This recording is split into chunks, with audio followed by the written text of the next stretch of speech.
안녕하십니까. 제가 근데 그 법조인인데요.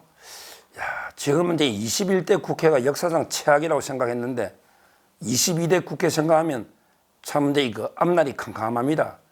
22대 국회가 21대보다 저는 훨씬 더 심각한 이런 이제 그 의회 폭거, 법치 파괴가 이루어질 걸로 이런 이제 그 걱정이 되고요. 실제 이제 그 법사위에 어떤 자들이 올까? 법사위가 중요하거든요. 국회 법사위에 그 거론되는 인물들의 면면을 보면 참 이게 그 암울하기까지 합니다. 거기에 맞서서 싸워야 될 우리 국민의힘이나 자유파의 전사들은 많이 보이지 않고 지금 이제 그 좌파 중에 진짜 싸움꾼들 양아치들만 법사위로 대거 몰려올 텐데 과연 이게 어떻게 싸울지 22대 국회가 참 이게 그 걱정이 됩니다. 제가 이제 꼽은 지금 법사위로 올 가능성이 상당히 높은 근데 그 완전히 법사위가 개망나니 짓을 할 이런 이제 그 반법치 육적 을사오적처럼 6명의 그 국회의원 이자들에게 법사위 오가 설치면 참 이게 심각한 우리 법치 위기가 오지 않을까 걱정이에요. 우리가 이제 여기서 맞서서 제대로 이제 국민의힘 의원들도 싸워야 되고 도저히 안 되면 저는 이제 그 국민 저항권까지 발동해야 된다. 국회 속에 말도 안 되게 막 입법 폭거하면요. 우리 옛날에는 이제 그 행정부 독재, 뭐 대통령 독재에 대해서만 살고 이거 저항권이 아니고 이제는 이제 그 이재명의 민주당의 의회 폭거, 국회 의회 독재에 대해서도 우리 국민이 들고 올라야 되겠다. 저항권을 발동할 정도로 이런 이제 그 생각이 듭니다. 저부터 계속 법치 육적을 비판하고 끝까지 그 국민들에게 알리고 이래야 하면 국민들이 그래도 심판 여론이 좀 커지지 않겠습니까? 선거는 계속 있는 거니까. 그래서 제가 이제 그 꼽은 우리 그 22대 국회 법사위에 올 이런 이제 그 법치 파괴 원흉 6명의 그 국회의원 이름을 제가 한번 그 나열해 보겠습니다. 법사위원장으로 이제 거론되는 자들도 심각하죠. 법사위원장으로 이제 거론되는 자들이 자기들이 가져가겠다. 국회의장과 법사위 운영위원회까지 다 가져가겠다. 이런 식으로 벌써부터 떠드니 참 이게 심각하죠. 협치가 안 되면 표결로 가면 법사위원장 가져가는 거예요. 그러잖아. 협의 안 되면 우리 다 가져간다. 18개 상임위 다 가져간다 이러니 일단 이제 그 법사위원장 거론되는 애들마다 거의 뭐 상양아치들입니다. 전현희 이자는 제가 이제 연수원 동기니까 잘 알잖아요. 권익위원장 할 때 출근도 안 하고 근무태만 그리고 보좌관이 공금횡령 뭐 혐의가 한두 개가 아니죠. 전현희 이자가 법사위원장 거론된다는데 참 큰일입니다. 전현희 법사위원장이 추미애 국회의장 이게 어떻게 되겠습니까? 전현희. 그 다음에 또 더 심각한 걸 볼 수 있죠. 이은주. 이은주는 우리 그 연어라고 제가 연어는 이제 그 태어난 곳에 돌아가잖아. 한 바퀴 1년 돌다가. 근데 연어가 고향 찾아서 돌아가는 거는 그거는 이제 그 자연의 섭리로 그거는 뭐 비난할 수 없죠. 그거는 뭐 오히려 칭찬해야죠. 연어가 고향으로 돌아가는 건 칭찬해야 됩니다. 그런데 정치인이 민주당에서 온데게 바른정당 돌다가 국민이 거쳤다가 다시 민주당으로 이게 뭡니까? 그냥 온갖 인연도 없이 철새처럼 여왕철새 연어처럼 고향으로 돌아간 이게 바로 이은주 아닙니까? 이은주 용인에 이자도 법사위원장 거론된다. 참 심각합니다. 온갖 그 궤변 독설가인데 그냥 아무나 막 씹어 욕설 하잖아요. 그 다음에 3명 정도 거론되는데 박주민, 이자는 요즘에 양복이 뭐 좀 떨어진 것 같은데 옛날에는 양복에 뭐 주렁주렁 오만 개 세월호부터 다 달고 있던 이런 자가 박주민이 아닙니까? 옛날에 쇼한다고 안경테가 부러진 안경 끼고 나온 이게 그 쇼한 자 아닙니까? 박주민이가. 그러면서 건물주인데 임대차 보호 되기 전에 건물 임대료 많이 올린 이런 위선자가 박주민 아닙니까? 은평의 박주민. 이자가 와, 지금 이게 법사위원장 거론된다는 거죠. 이것도 심각합니다. 지금 거론되는 전현희, 이현주, 박주민 이런 자각이 법사위 하면서 국회의장까지 추미애든 누구든 이러다면 이게 어떻게 되겠습니까? 우리 국회가 어떻게 되겠습니까?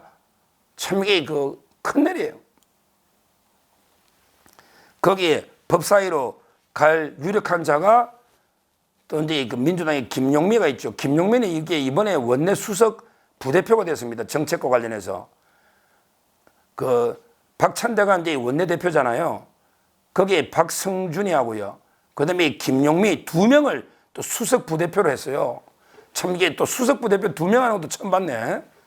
이 김용미는 제가 이제 그 선거 전에 누누이 딱 한 명만 떨어뜨려야 된다면 이자다. 김용미이다. 그렇게까지 했잖아요. 근데 우리 조광한 남양주 시장이 못 잡았죠. 김용민, 제가 이자를 제일 조심해야 된다. 진짜 이자는 위험한 반법치적인 흉악한 자다. 제가 누누이 말했잖아요. 근데 어떻게 또 수석 부대표까지 됐으니 만약에 이자가 또 법사위까지 온다면 심각한 문제죠. 심각한 문제입니다. 김용민. 그 다음에 이성윤이가 또 있죠. 이성윤. 이자는 공공연하게 뭐 옛날에도 한동훈 특검하면 내가 특검 검사하겠다고 떠들던 이런 원한이 사무친 이성윤. 옛날에 문재인의 그 경희대 후배 온갖 그 권력에 빌붙어가지고 권력 비리를 덮어버리고 반대에만 이게 수사한 이런 게 애완견 중에 애완견 이게 이성윤인데 이번에 전주에서 이제 당선돼 버렸지 않습니까? 법사위 올 가능성이 많죠. 검찰이 고의적이니까. 그러면 이게 자기 사적인 보복하지 않겠습니까? 사적 보복으로 제대로 이게 막 앞으로 이게 검찰 법원은 얼마나 흔들까요? 자기가 재판 중인 것도 많은데 피고인들 다 이게 피고인들이거든요. 앞으로 심각한 상황이 벌어질 수 있다고 봐요. 그 다음에 여섯 번째 민주당은 이 정도가 있고 또 이게 그 외에도 박범계라든지 많이 있긴 한데 제가 이게 육정만 하다 보니까 이랬고요. 그 다음에 걱정되는 게 조국입니다. 뭐 조국당은 이게 12명이니까 어디 보내줄지 모르지만 한 명만 법사위로 간다면 잘하면 이게 조국이 법사위 가겠다면 또 이게 이재명 뭐 그쪽에서도 이게 그 조국을 완전히 무시할 수는 없죠. 조국이 이게 완전히 뭐 법사위 가버리면 진짜 이게 개인적인 사적인 원한 갚는 막 구판을 벌일 거 아닙니까? 그냥 막 한동훈 특검하자 뭐 하자 김건희 하자 지금 이게 개 난리칠 거 아닙니까? 조국이 법사위 오면 뭐 제가 이게 지금 뭐 법대 교수고 하니까 변호사는 아니지만 내가 이게 법사위 못 갈 건 뭐냐? 내 민정수석에 법무장관 했는데 이러면 이게 이재명이 하고 제위만 되면 법사위 갈 수 있단 말이죠. 이러면 이게 진짜 법사위 개판될 것 같아요. 개판. 뭐 거기에 이재명이 어디 갈지 모르겠지만 하여튼 이런 범죄자들이 그 외에도 이게 박은정, 황운하가 올 수도 있죠. 박은정이나 황운하가 뭐 조국이나 그 중에 하나는 오겠죠. 이렇게 되면 이게 진짜 국회 법사위가 피고인 피해자들이 판치 가지고 그냥 이게 수사하는 검찰 법원을 이게 압박하는 이런 게 적반하장이 완전히 범죄 현장이 돼버리는 거 난장판이 돼버린 난장판이 심각한 상황입니다. 제가 22대 법사위에 반법치 6적 해가지고 전현희, 이현주, 박주민, 그 다음에 김용민, 조국, 이성윤 이렇게 6명 했는데 그 외에도 뭐 이상한 자들이 많죠. 많이 있습니다. 야, 앞으로 이게 어떻게 될지 제가 보기에 국민의힘 의원들만으로 막기 어려울 겁니다. 막기 어려워야 돼요. 이럴 때 나서는 게 아까 제가 말한 우리 국민들의 저항권입니다. 우리가 여기 불의에 저항하는 이런 데 유구한 전통이 있죠. 이제는 이게 대통령이 독재에 저항할 게 아닙니다. 이런 게 국회에서 말도 안 되는 우리 자유민주 체제를 무너뜨리고 자유시장 경제를 망가뜨리는 이런 게 반시장적인 반민주적인 악법을 막 양산할 거 아니에요. 이럴 때 이게 어떻게 저항해야 되냐 말이에요. 이럴 때 우리 국민 저항권이 필요한 거예요. 우리 요즘도 제가 주말에 강화문에서 이제 우리 몇십만 명의 애국 시민들이 엄나나 얼마나 고생합니까? 제가 이분들을 존경하는 이유가 바로 이런 거예요. 자꾸 우리 국민의힘은 야, 여기 거리 두야 된다. 저 거구파하고 거리 두야 된다. 심지어 제 친구들도 전화하고 야, 서정욱이 너 요즘 너무 거구 쪽으로 간 거 아니야? 이런 사람들이 많아요. 아, 제가 거구입니까? 거구입니까? 제가 뭐 폭력, 나치처럼 폭력 혁명을 주장합니까? 그게 아니잖아요. 그분들 진짜 순수하고 오로지 나라 걱정하는 마음 하나로 똘똘 뭉친 이런 분들입니다. 우리 광화문에서 뛰고 있는 분들이. 근데 이런 분들이 국민의힘에서는 그냥 배척하려고 배제하려고 거부하고 어떻게 거리 두려고 그러고 이러고 있으니 이게 어떻게 됩니까?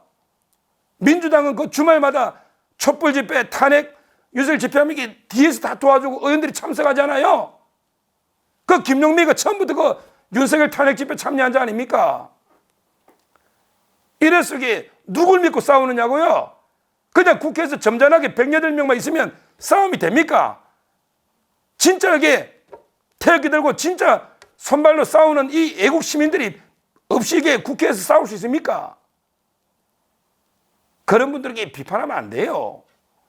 저는 총선 때 제가 2번, 4번 찍어야 된다고 방송했지만 2번, 8번 찍자는 분도 저는 존경합니다. 다 2번 찍자는 거 아닙니까? 국민이 그분들이 피해 준 건 없어요. 뭐 3% 못 얻어가게 못 들어간 건 아쉽지만 피해 준 건 없잖아요. 그분들 욕할 이유가 없고 오히려 존경해야 됩니다. 누가 정말 고생해서 자기 돈 써가면서 시골에서도 지방에서도 자기 돈 써가며 올려가지고 문재인, 이재명, 조국이 심판하자 이렇게 외치는 이분들이 뭐가 잘못됐습니까? 옛날에 조국 집회할 때도 100만이 왔잖아요. 요즘도 많이 옵니다. 이렇게 행동하는 우파, 자유우파가 있어야지 뭐 대통령도 일을 하고 우리 그래 국민의힘도 그걸 믿고 싸울 거 아닙니까? 정말 이런 반법치 국회를 완전히 장악해버린 이자들, 과연 우리 국민의힘 의원들은 제가 보기에 점잖고 뭐 온실 속의 화초처럼 웰병조처럼 제대로 못 싸워요. 그러니까 우리 국민이 직접 나서야 된다. 이런 생각이 들고 저희 여러 또 훌륭한 변호사님들도 방송하는 분이 많기 때문에 같이 힘을 모아서 민주당 좌파들의 입법 독재, 의회 폭거에 대해서 강력하게 저항해서 투쟁해서 싸워나가야 된다. 다시 한번 강조합니다. 감사합니다.